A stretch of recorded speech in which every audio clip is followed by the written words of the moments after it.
Okay, here's the last couple of laps.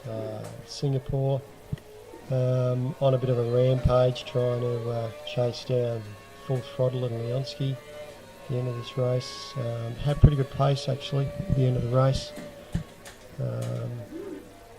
Very, very happy with my car setup and was able to make some solid ground coming into the end of this race, as you'll see.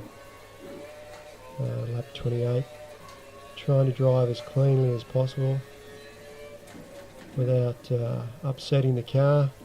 Obviously as we get close to the end we start to lose a bit of traction, and it does make things a little bit more complicated, but just chipping away as best I can to achieve a reasonable finish. P6 at the time. You can see off in the distance Full Throttle's up there. Oh, tapped the wall, lost a portion of my front wing. Didn't upset the car too much, but possibly enough that caused me to make a few mistakes as time went on. Under the bridge, went back around, lost a little bit of time to Full Throttle due to that incident with me tapping the wall, but coming into lap 29 it really started to improve, I think.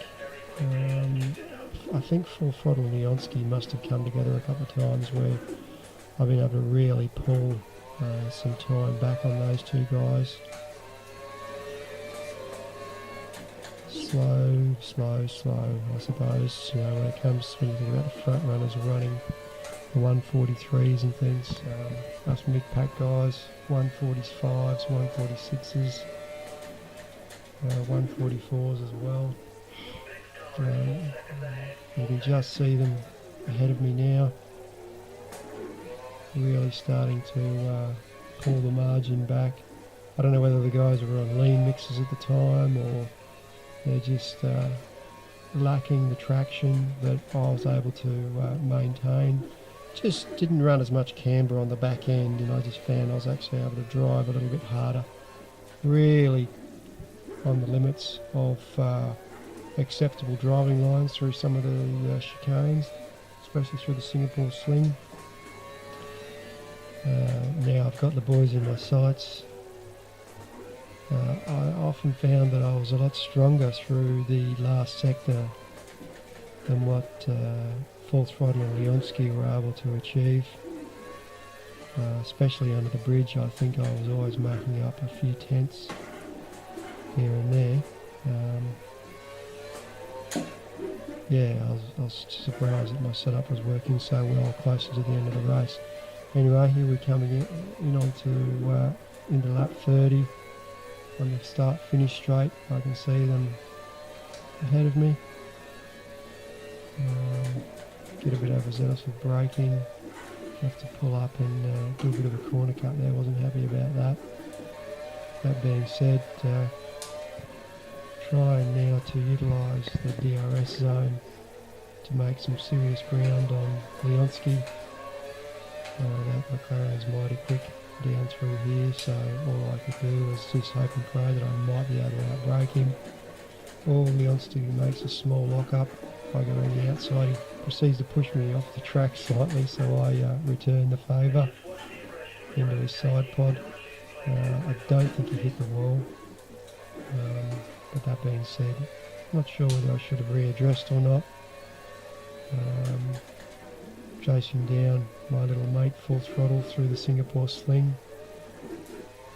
I was able to get right up close to him, but once again Mclaren's is way too quick and unable to make up that margin with acceleration. Coming into the last couple of turns of the race, I thought I actually was going to get Full Throttle here, but unfortunately I turned in way too soon and spin the car out, tap the wall, which lets Leonski get back into P5, and I finish P6 with my tail between my legs, unfortunately. A little bit of a crazy we're trying to really get through to the finish too quickly. I think I just needed to be a little bit more patient.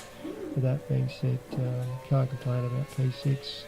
Very happy with that result. Actually, it's the highest finishing position I've had this season. So, thanks guys, and yeah, hopefully we'll have a lot of fun tonight in Suzuka. Who was in the catering? Insane Aussie.